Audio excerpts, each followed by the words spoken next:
আসসালামু আলাইকুম। মালয়েশিয়ায় জনশক্তি ঘুরে ফিরে একই সিন্ডিকেট।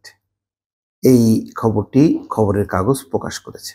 তো এটি মালয়েশিয়ায় পরিস্থিতি দেখেছি সরেজমিনে, ভয়ংকর অবস্থা। এটি বলার অপেক্ষা রাখে না যে নানা হাত বদল হয়ে যেই কর্মীরা বাংলাদেশে এসে পড়ছে, তারা এখন অনাহার অর্ধাহারে আছে।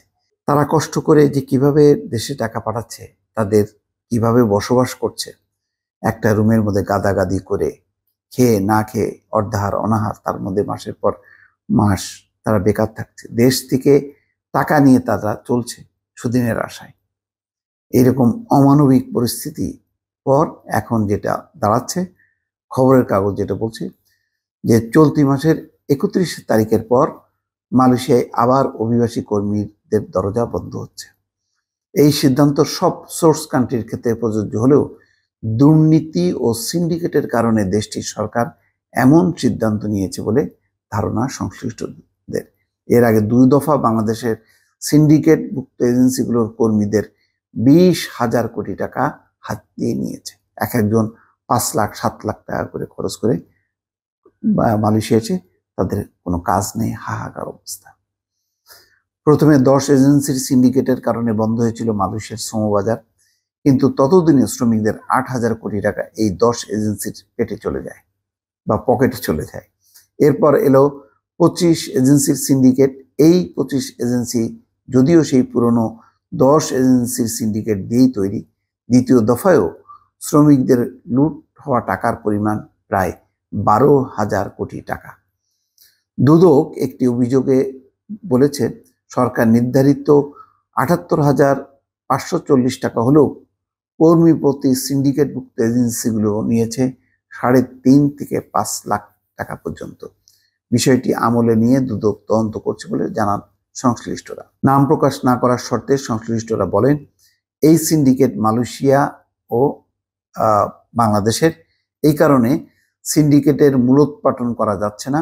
এমনকি 3 বছর বন্ধ থাকার পর 2021 সালের 19 ডিসেম্বর ফের বাংলাদেশের সঙ্গে শ্রমিক নেওয়ার চুক্তি হয়। তখন মালয়েশিয়ার তৎকালীন মানব সম্পদ মন্ত্রী এম সারাভানান ঢাকায় এসে বলেন, 25 এজেন্সি এবং তাদের অধীনে 250 সাব এজেন্ট মালয়েশিয়ায় কর্মী পাঠাতে পারবে, এটাই চূড়ান্ত। জনশক্তি কর্মসংস্থান ও প্রশিক্ষণ ব্যুরোর BMIET তথ্য অনুযায়ী 2021 সালে ডিসেম্বরে চুক্তি হওয়ার পর 2022 সালে মালয়েশিয়ায় শ্রমিক গেছে 50,090 জন, 23 সালে গেছে 3,51,000, আর চলতি বছর মার্চ পর্যন্ত গেছে 26,850 জন শ্রমিক। সরকার এই ক্ষেত্রে 78,540 টাকা ফি নির্ধারণ করে দিয়েই খালাস। এই বিপুল সংখ্যক কর্মী থেকে 3 থেকে 5 লাখ টাকা খরচ করে দেশটিতে গেছেন। সেই হিসেবে মাত্র 2 বছর অতিরিক্ত আদায় হয়েছে 12,000 কোটি টাকা। মালয়েশিয়ার হাইকমিশনার মোহাম্মদ হাশিম বলছেন, উভয় দেশেই সিন্ডিকেটের কারণে মালয়েশিয়ায় গিয়ে বাংলাদেশি কর্মীরা সমস্যার মুখোমুখি হচ্ছেন। 1 থেকে 2 লাখ বাংলাদেশির কাজ না পাওয়ার বিষয়টি মালয়েশিয়া সরকার খুব গুরুত্বের সঙ্গে নিয়েছে। এটা তো নিজের চোখেই দেখলাম, বলছে যে 2 মাস 3 মাস ধরে কাজ নেই, আবার কখন কাজ, আবার হয়তো কাজ আছে, কিন্তু তারা অনিশ্চয়তা ভুগছে, যে কোনো মুহূর্তে আবার কাজ চলে যাবে। ভয়ঙ্কর অবস্থা।